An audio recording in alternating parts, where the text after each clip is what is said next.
آیت الکرسی ایک لمبی آیت، جیسے آیت البر ایک لمبی آیت تھی، اور اس کو حضور نے فرمایا ہے سیدۃ آیات القرآن، پورے قرآن مجید کی آیات کی سردار ہے یہ، اور یہ شرک فی صفات کے ضمن میں یہ شمشیر قاطع ہے، شمشیر برہان ہے۔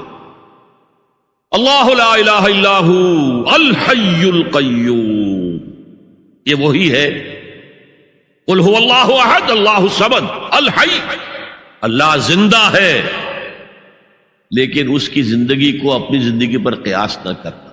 تمہیں خوراک کی احتیاج ہے، اسے کوئی ضرورت نہیں۔ ما اريد منهم من رزق وما اريد ان يطعمون، مجھے کوئی احتیاج نہیں کہ مجھے کوئی رزق پہنچائیں، رزق دیں، مجھے کھلائیں، مجھے کوئی ضرورت نہیں۔ پھر تمہاری حیات نیند، اونگ، تھکان، ان تمام کمزوریوں کے ساتھ ہے۔ وہ الحی ہے، اپنی ذات میں خود زندہ ہے، حیات اس کی ذاتی ہے، کسی اور نے عطا نہیں کی ہے۔ ہماری تو مستعار ہے، عمر دراز مانگ کے لائے تھے، 4 دن 2 آرزو میں کٹ گئے، 2 انتظار میں۔ اور القیوم بقیہ پوری کائنات کے لیے وہی ہے، اس کو تھامے ہوئے ہے۔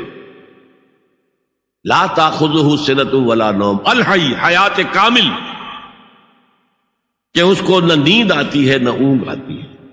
لہ ما فی السماوات و ما فی الارض، آسمان اور زمین میں جو کچھ ہے اسی کی ملکیت ہے۔ تم کسٹوڈینز ہو، تم امین ہو، ای امانت چند روزہ نزدماس، در حقیقت مالک شے ہر شے خداست۔ یہاں تک کہ یہ میرا جسم بھی میرے پاس امانت ہے۔ میں کون ہوں؟ میری خودی، میری انا، میری روح جو پوزیس کرتی ہے اس بدن کو، لیکن یہ پوزیشن ملکیت کا نہیں ہے، امانت کا ہے۔ ای امانت، یہ ہاتھ بھی امانت ہے، میری زبان بھی امانت ہے، میری آنکھیں بھی امانت ہے۔ من ذا الذی یشفع عندہ الا باذنہ، یہ یہاں پر انداز بڑا پرجلال۔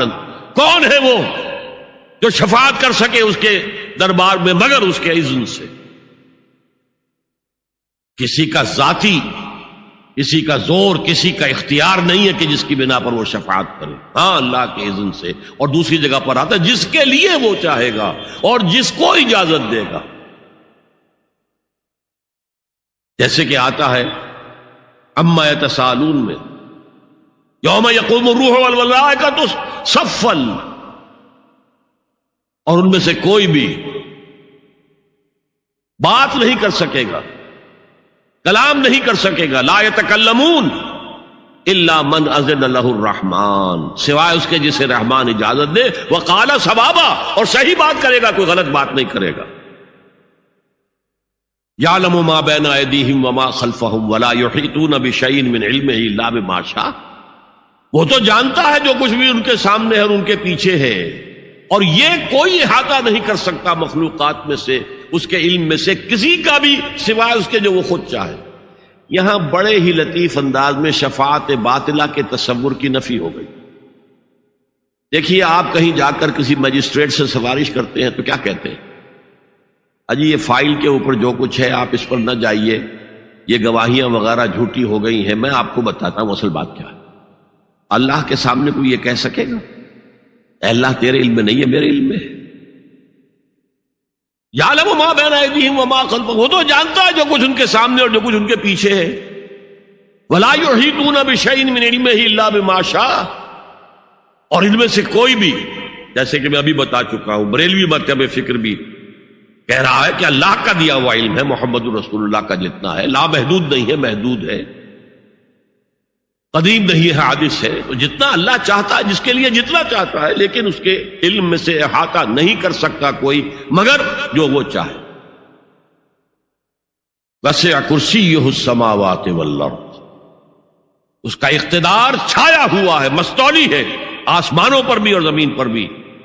ولا یؤودہ حفظہما، اور اسے عاجز نہیں کر سکتی ان دونوں کی حفاظت۔ قیوم وہی ہے، صمد وہی ہے، لیکن اس سے کوئی تکان تاری نہیں ہوتی، عاجز نہیں ہوتی۔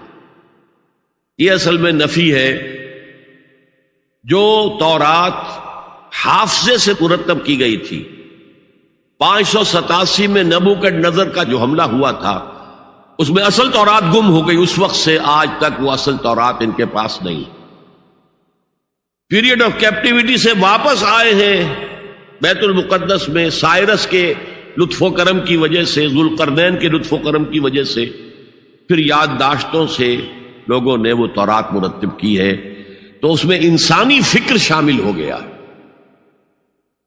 لہذا وہاں یہ لکھا ہے اللہ نے 6 دنوں میں آسمان اور زمین پیدا کیے اور 7ویں دن آرام کیا، یعنی کوئی تکان لائق ہو گئی. قرآن نے کہا، اللہ تعالیٰ نے فرمایا سورہ قاف میں، وَلَقَدْ خَلَقْنَا السَّمَاوَاتِ وَالْأَرْضَ وَمَا بَيْنَهُمَا فِي 6 أَيَّامٍ وَمَا مَسَّنَا مِن لُغُوبٍ. یقیناً ہم نے آسمان اور زمین اور جو کچھ ان دونوں کے مابین ہے انہیں 6 ہی دنوں میں پیدا کیا. وہ بات ٹھیک ہے، لیکن ہمیں کوئی تکان لائق نہیں ہوئی کہ ہمیں کسی آرام کی ضرورت ہو. لا یعودہ حفظہما وہو العلی العظیم. العلی وہی ہے سب سے بلند و بالا. لتکون کلمۃ اللہ ہی العلیٰ، تاکہ اللہ کا کلمہ سب سے سربلند ہو جائے، اور وہی عظیم ہے، عظمت والا.